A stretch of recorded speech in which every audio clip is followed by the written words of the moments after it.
Hello and welcome everybody back to my YouTube channel, The Economics World by Simit. So today our topic of discussion is going to be on the Mundell-Fleming model.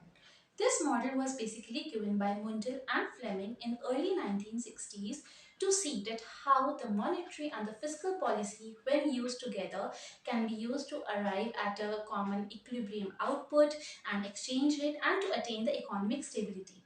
Now let us look at the model in detail. So in this model, there were basically two instruments and two target which were talked about. अभी दो instruments and target क्या थे? The two instruments were, first was to use the monetary policy and the fiscal policy. The instruments were first monetary policy and second the fiscal policy. And what were the targets? The targets were first to achieve the full employment and second to achieve at the BOP equilibrium. First target was to achieve at the full employment and दूसरा क्या था? BOP equilibrium. अब इस model को हम internal and external balance model भी कहते हैं. वाई? क्योंकि जो फुल एम्प्लॉयमेंट जो हमारा टारगेट है ये बेसिकली हमारा इंटरनल बैलेंस से पूरा होगा and BOP equilibrium is for attaining the external balance. And जो full employment है ये हमारा कैसे अचीव होगा? By using fiscal policy, क्योंकि fiscal policy हमारी internal balance में यूज होती है and BOP equilibrium हमारा external balance में यूज होगा. External balance में हमारी monetary policy effective होती है. Now we will look at the perfect capital mobility. Basically इसमें हमारे perfect capital mobility में भी हमारे 4 to 5 cases होते हैं, but we will look at one by one. तो perfect capital mobility वाला हम इस वीडियो में डिस्कस करेंगे. Perfect capital mobility में two types we discuss. First is the fixed exchange rate. Next is the flexible exchange rate. Perfect capital mobility में fixed exchange rate and flexible exchange rate. आपको ये याद रखना है कि फिक्स्ड एक्सचेंज रेट में हमारी जो फिस्कल पॉलिसी होती है that is effective and monetary policy is not effective. ये मैं भी आपको इसका आउटलुक दे रही हूँ पूरे मॉडल का. अभी हम इसको डायग्राम्स के साथ डिटेल में देखेंगे. तो फिक्स्ड अगर हम लगा रहे हैं हमारी पॉलिसी तो फिस्कल पॉलिसी इसमें इफेक्टिव होती है and monetary policy is not effective.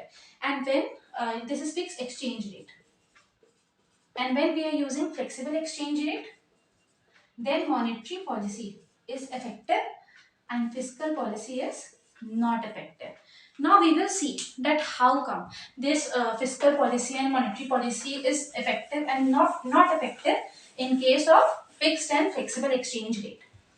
So first is the fixed exchange rate. Let us look.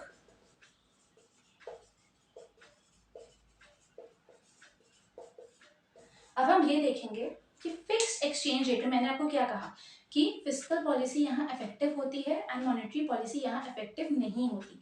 Now we will basically look at the expansionary fiscal policy and the monetary policy and just उसका होगा deflationary. ठीक है.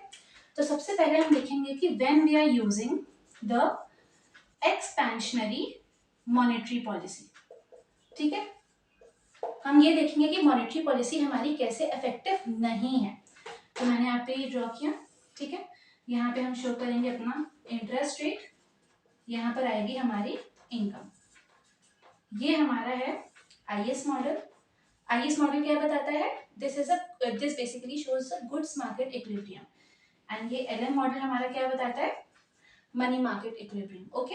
And ये हमारा बीच में है BP जो हमारा क्या है? कांस्टेंट है. BP is basically the balance of payment line. Okay. अब मैंने यहाँ पे क्या लगाया? Expansionary monetary policy. जब मैं एक्सपेंशनरी मॉनेटरी पॉलिसी लगाऊंगी तो आप मेरे को ये बताओ कि आईएस पे इफेक्ट पड़ेगा कि एलएम पे? ऑब्वियस सी बात है, LM is a money market तो हमारा एलएम पे इफेक्ट पड़ेगा. तो जब हम एक्सपेंशनरी मॉनेटरी पॉलिसी लगाएंगे तो हमारा एलएम कर्व क्या होगा? राइट वर्ड शिफ्ट होगा. राइट वर्ड मतलब यहाँ पर. ठीक है. तो मैं यहाँ पे डॉटेड लाइन से क्या करती हूँ? एलएन कर्व बना देती हूँ. एलएन डैश हो गया. ठीक है. अब यहाँ पे हमारा इक्विलिब्रियम लेवल था, इसको मैं ई नॉट नाम देती हूँ. अब जब मैंने एक्सपेंशनरी मॉनेटरी पॉलिसी लगाई तो हमारा इक्विलिब्रियम कहाँ आ गया? यहाँ पर आ गया E1. ठीक है. ये हमारा इक्विलिब्रियम लेवल आ गया। जो इंटरेस्ट रेट हमारा यहाँ था, अब इंटरेस्ट रेट क्या हो गया, रिड्यूस हो गया। देखिए इंटरेस्ट रेट क्या हो गया, रिड्यूस हो गया। जब इंटरेस्ट रेट रिड्यूस हो गया, क्योंकि हमारा फिक्स्ड एक्सचेंज रेट है, तब हमारा क्या होगा, यहाँ पे कैपिटल आउटफ्लो हो जाएगा। लोग अपना कैपिटल क्या करेंगे, बाहर निकाल लेंगे, कैपिटल आउटफ्लो हो जाएगा। कैपिटल आउटफ्लो हो जाएगा तो क्या होगा, जो हमारी मॉनेटरी पॉलिसी की लाइन है, एलएम कर्व जो हमारा है, वो हमारा back to the previous equilibrium क्या हो जाएगा, शिफ्ट हो जाएगा। पहले यहाँ हुआ था, अभी बैक टू प्रीवियस इक्विलिब्रियम, मतलब यहीं पे हमारा वापस आ जाएगा। आप मेरे को ये बताओ, कोई इफेक्ट पड़ा, यहाँ से शुरू हुआ था, यहाँ पे गया और यहाँ से वापस आ गया। इसीलिए हम कह रहे हैं कि फिक्स एक्सचेंज रेट में हमारी एक्सपेंशनरी मॉनेटरी पॉलिसी किसी भी टाइप की, अब हम एक्सपेंशनरी लगाए कॉन्ट्रैक्शनरी लगाए, दोनों ही केसेस में हमारी मॉनेटरी पॉलिसी क्या होगी, नॉट इफेक्टिव होगी। हम क्यों कह रहे हैं, क्योंकि हमें कोई नया इक्विलिब्रियम नहीं मिला, हम back to the same equilibrium आ गए। क्योंकि हमारा रेट ऑफ इंटरेस्ट कम हुआ, बीओपी लाइन के नीचे आ गया, रेट ऑफ इंटरेस्ट कम हुआ तो कैपिटल आउटफ्लो हुआ, कैपिटल आउटफ्लो हुआ तो LM curve back to the original position। ये हमारा था when we are talking about the expansionary monetary policy।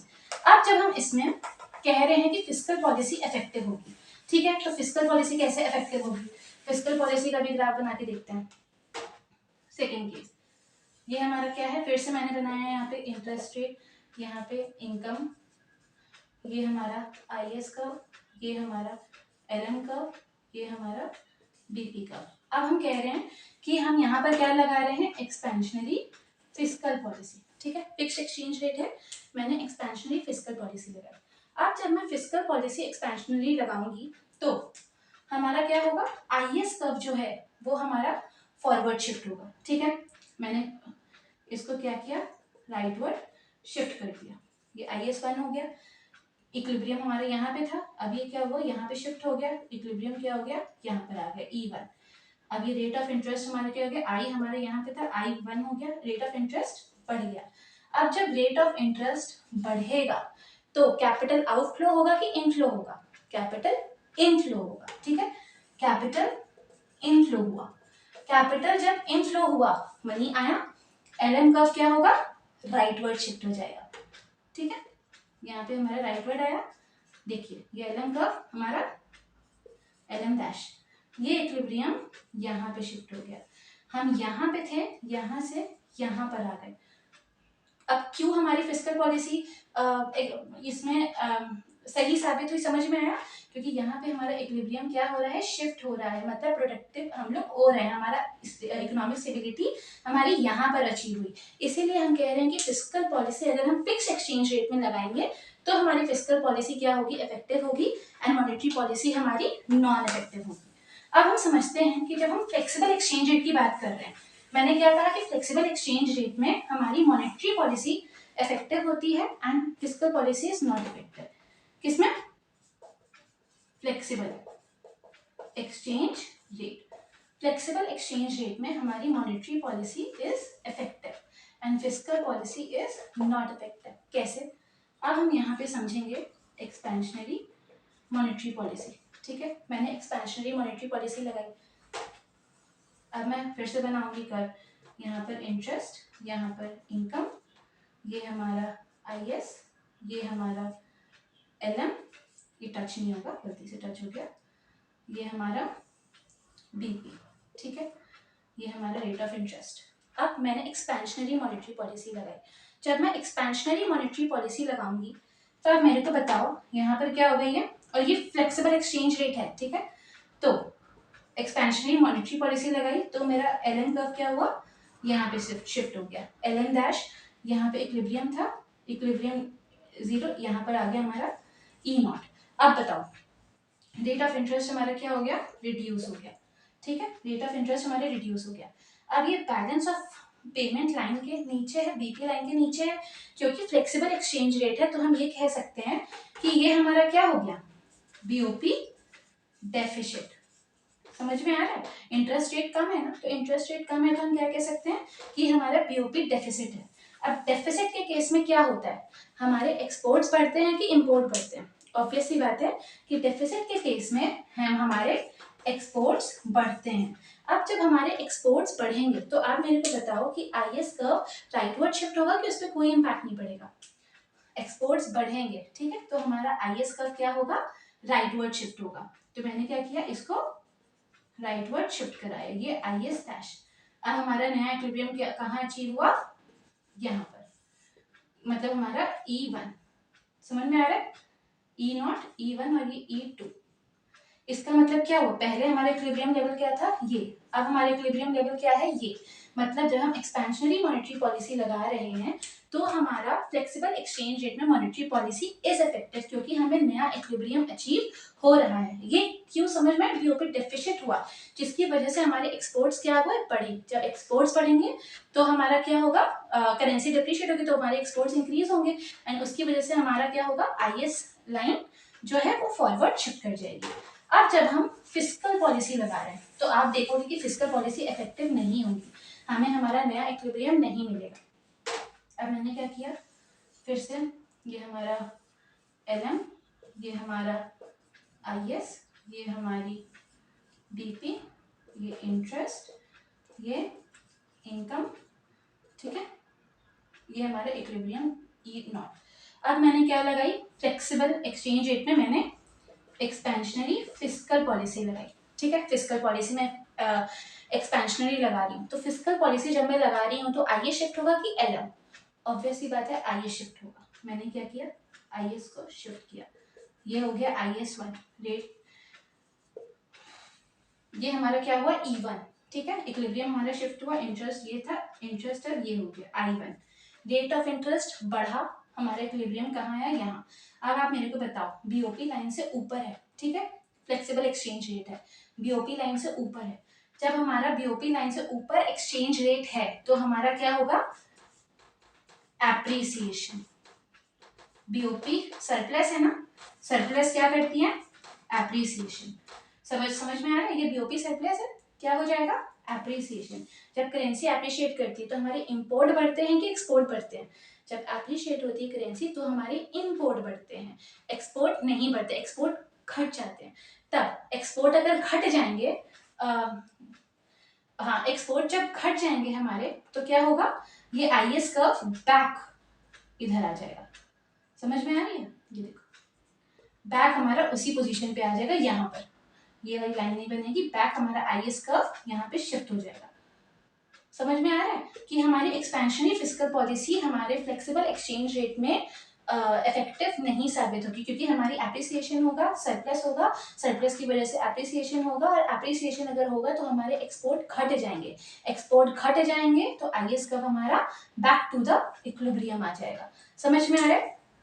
तो ये बेसिकली हमारा था 4 मॉडल, जिसमें हम लोग ने पढ़ा कि fix and flexible exchange rate में हमारी कौन सी पॉलिसी इफेक्टिव होती है। तो एक बार फिर से हम लोग रिवीजन करते हैं, ठीक है।